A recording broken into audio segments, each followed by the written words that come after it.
Good afternoon, everybody. This is the next part of my alcoholism journey videos. And a year ago today, I was spending my first full day as a homeless person. Ironically, it wasn't drinking that caused me eventually to be homeless. It was quitting drinking.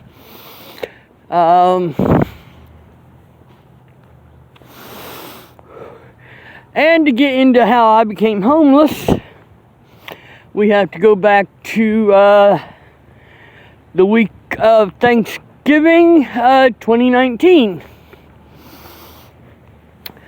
Now, my work schedule was normally 3 days a week, 12-hour days, overnight. And our work days was Tuesday, Wednesday, and Thursday. Well, that week we worked Monday and Tuesday and had Wednesday through Monday off. And so a couple weeks before that, there's a gal working, I cannot remember her name right now. I'll probably never remember it. I've always been bad with names. But anyway, I had noticed, it's pretty obvious, that she never brought her phone into work. She always, borrowed somebody else's phone when she needed to make a phone call. And, I always thought she needed a phone there at work because, she had kids. I think she had 3. She adopted her boyfriend's 3 children. And, matter of fact, I did a video about her called World's Best Mommy.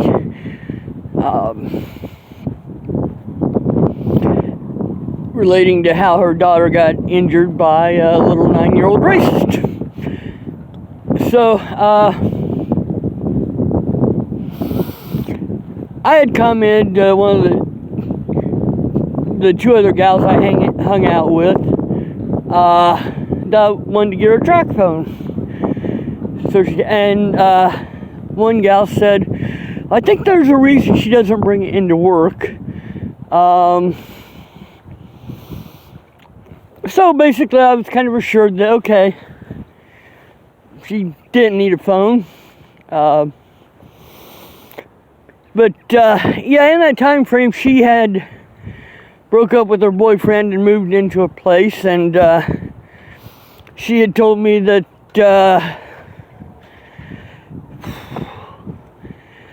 she had some money set back, and that he was covering the utilities, at least initially. So, I don't remember, but basically she was, the apartment was set up and taken care of. So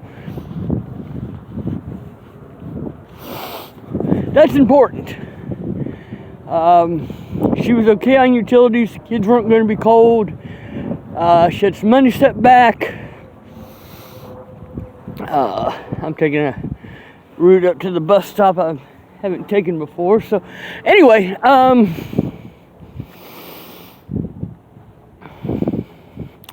I was home, and I don't know if it was Wednesday, Thursday, or Friday of that week. Couldn't have been Friday. It had to have been Wednesday or Thursday. And I was sleeping and quite drunk.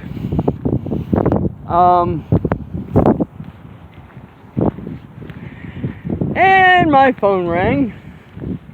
And it rang, and it rang, and it rang, and it rang, and it rang. And basically, I really don't get that many incoming calls. So I knew it was the wrong number, and I didn't recognize the number anyway. So,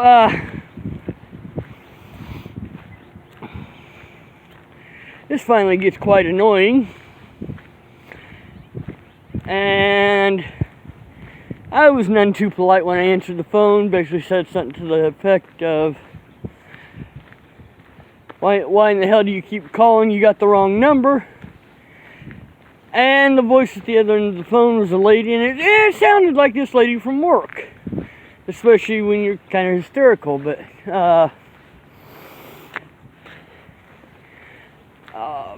and I thought she was calling one of the other ladies that we hung out with there at work. But yeah, she was calling somebody from work,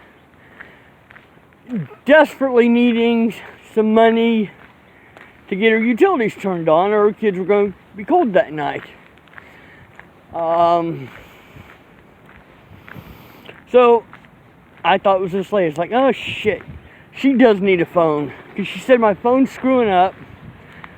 Well, this lady did not have my phone number. And so Las Vegas odds on impossible is basically 1,000,000 to 1. Indianapolis has several million people. So it kind of planted the seeds that God wanted me to get her a phone. And turns out the Family Dollar across the street from where I was living at the time had a very nice flip phone for $10. Got that and a 3-month card with like 6 hours on it, basically emergency phone. Used track phones for years, love them.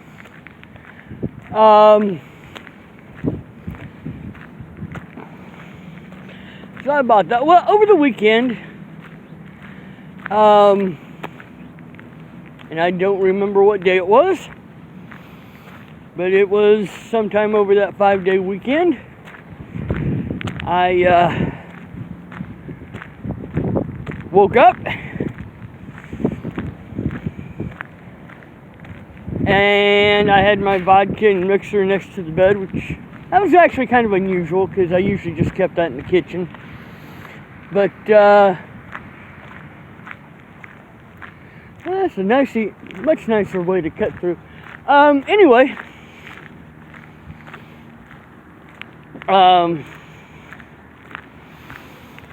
like, oh, I can't have anything to drink right now, I'll get sick.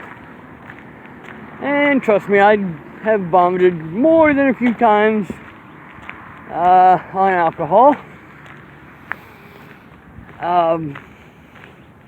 And I just never drank again. Except for, I have had some drinks, but basically I haven't been drunk since then.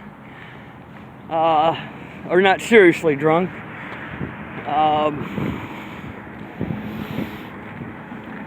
But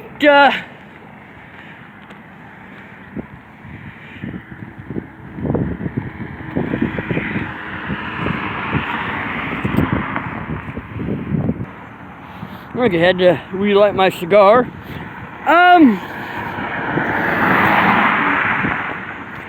So anyway, over the next few days, I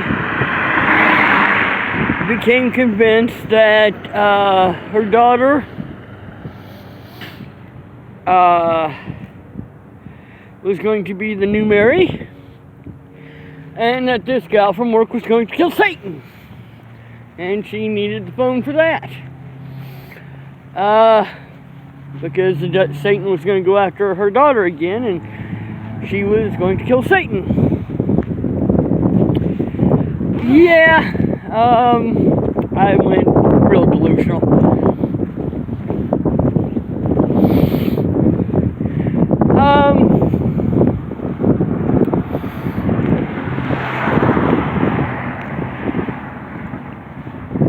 Over the weekend I decided to give her and the other 2 gals I hung out with at work a whole bunch of the samples I had, because I was doing a lot of freebie stuff back then. Doing it a little bit now, but I've kind of stopped because I'm going to move in a couple of months, and I don't know where I'm going to move yet. And usually these offers take a couple of months to get to you. So anyway, I packed those up I packed up a, just found a penny.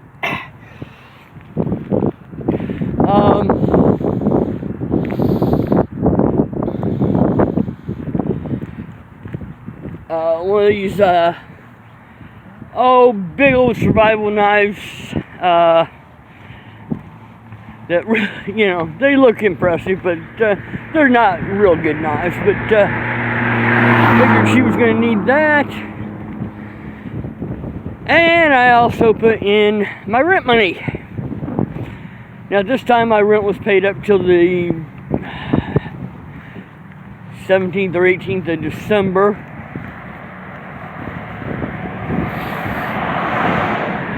And yeah, you know, I'd gotten financially back on track from earlier in the year, and I didn't know it, but I'd also saved some money, but that had been stolen from me. That's another part of the story.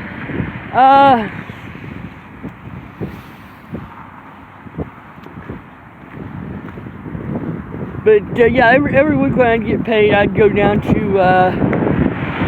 CVS and pull out $200. $160 was set back for rent, which was $5.95 a month, utilities included. So when I'd go pay my rent, I'd get like an extra $20. So yeah, I put $160 in there, and left her a note saying, you go through this first, and then whatever you don't want, let the other two gals have. Yeah, like I said, she didn't have my number, so I don't know what her opinion was when she got that phone and the money and all those other samples, and there was a lot of stuff in that box. So Tuesday morning, pretty confident that the world was going to end.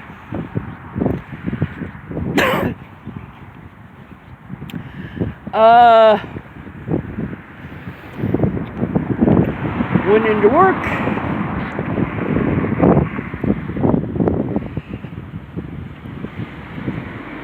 And at work we had these toolboxes, and in my toolbox I had this really nice multi-tool that I actually had bought with a $50 Lowe's gift certificate that I had won in a contest doing freebies and contests. So I put that in there too. Damn, it was a nice knife too. I wish I still had that. Yeah,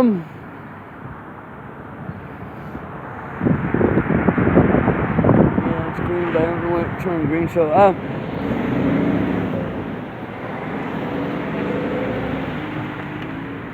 So yeah, between the money and the phone service and the freebies, it was probably $300 worth of stuff I took in there to work. I got in there and I walked, and it was a pretty big building, and I had to walk most of the way through it to put this stuff on the supervisor's desk to give to this gal. And I kind of felt like I was a ghost in there. It was really weird. I left my ID.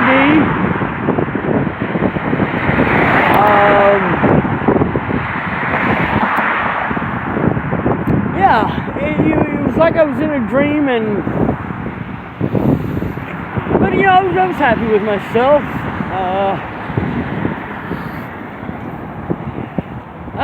There's a whole lot of other delusions, but we won't get into all those. And anyway,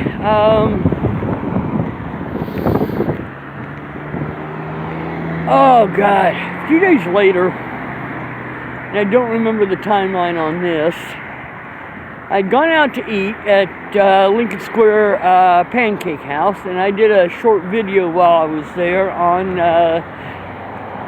the 3 or 4 different hot sauces they had there, and which one had more peppers and versus more vinegar. And I walk out to the bus stop, which is just right across the street. And my mind goes totally blank. I mean, it's like somebody had reset a switch. And I still don't remember if I threw out my cigarettes. I was going to, and then it was like I took them out, but I get on to that bus and I go downtown and take another bus that drops me off right in front of the house. And I'm having visions of having won or would be winning a really nice red Ford pickup truck. But yeah, I became convinced that whatever happened there, and I'm sure somebody with experience with treating alcoholics could tell me what happened. But I became convinced that my soul had been replaced. Although later on I doubted that slightly because I felt like the same person. But yeah, in the next few days I became convinced my soul was Gabriel.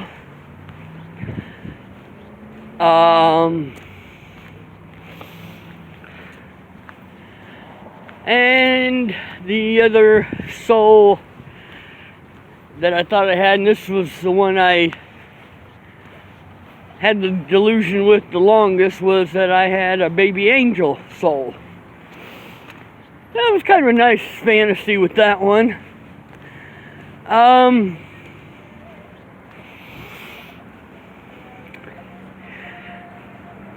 About 2 weeks later, maybe 10 days, I'm at a local Meijer, and I'd lost all sense of time in this time frame. I mean, literally, I had no sense of time. And that lasted quite a while, actually, probably 2 months, maybe a little bit longer.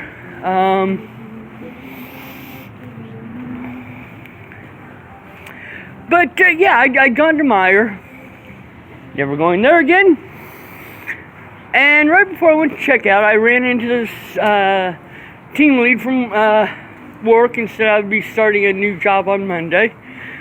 Hadn't had the interview yet, but the job had been posted for like 3 months, hadn't been filled, and there'd been a problem on their website where you couldn't get to the form, and I emailed them and said, hey, you guys need to fix this. So they fixed it. I got my application in. I was convinced I was getting this job, and it was what got me back into the field I really loved to be in. That didn't happen. But I get arrested for shoplifting that night. And I will swear up and down, side to side, that I went through the checkout. And not the self-checkout.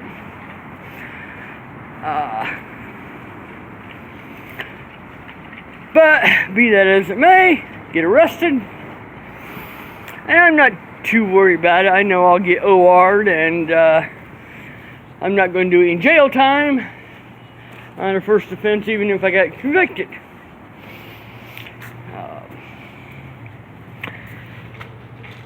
Pause for a minute. Okay, had to put my mask in. I'm going to go check the Clone Star real quick. And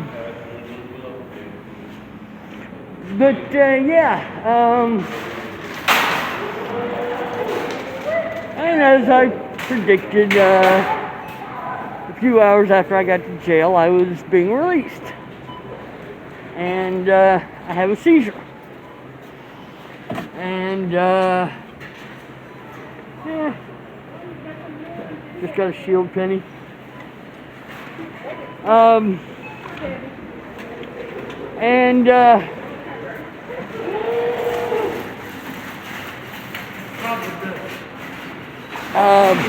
Yeah. And they send me out in an ambulance, and I wake up in the ambulance. But I remember when they took me into this holding cell to wait for the ambulance, I was scared. And I crawled by the door so nobody would forget I was there. But yeah, I'm fully conscious and such by the time we get to the ER, and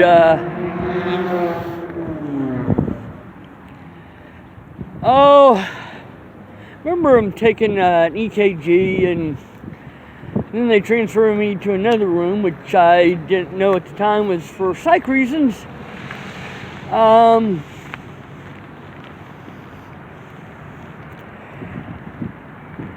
But yeah, I go way into delusional again. I'm convinced that I'm having a diabetic emergency. I call 911. I'm writing on my face. Security came in at least twice and yelled at me. And and I'm looking at them and I can hear them, but I can't react.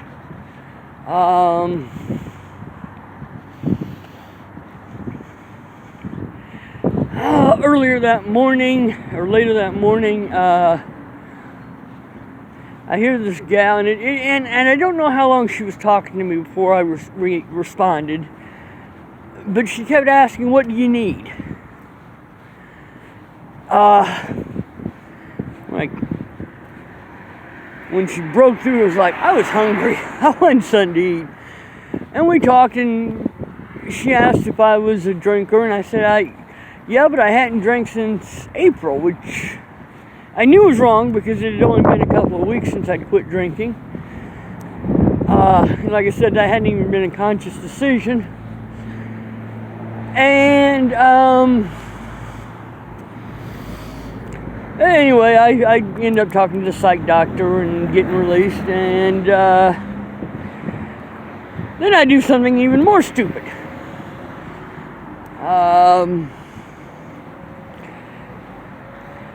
Yeah, it'd been like Thursday when I got stopped. Anyway, basically 48 hours later, I'm back at Meyer, went and talked to the security manager because I'm pretty sure these guys are crooked. And I find the manager, and they basically said, yeah, if you got detained, you did something wrong. And then gave me some bullshit excuse of something he needed to go do. And it really was a poor excuse. So he needed to go help with water for a customer in another department. Nah, head managers aren't doing that kind of thing.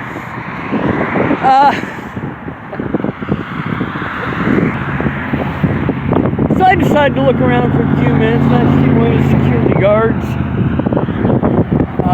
Who I was convinced was not a security guard, but somebody pretending to be one.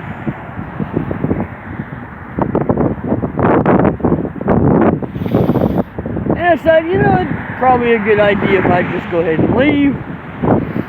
And I started to go out the wrong door, and by the time I get around to the other door, I'm surrounded by security. They're like, I'm getting arrested again for trespassing, even though they'd never given me any paperwork. And I sat there right in front of the door and did not move until the police got there. And I'm sure other people were embarrassed for me, and I know security didn't want me sitting there causing a disruption at their front door, but they weren't going to touch me. Policeman gets there. I stand up, let him handcuff me, and back to jail, where I have another seizure. And this one, I knew what was happening, but I couldn't control it. And I'm so thankful for the guy that was spinning my head from hitting the floor, because I'd have broken my head as hard as I was hitting him. But they were convinced I was faking it, and that put me in the padded cell, took my clothes off, and I stayed there for 16 hours until they sent me off back to the ER, again being released. Okay, so my bus is here, so I'm going to go and we'll finish this later.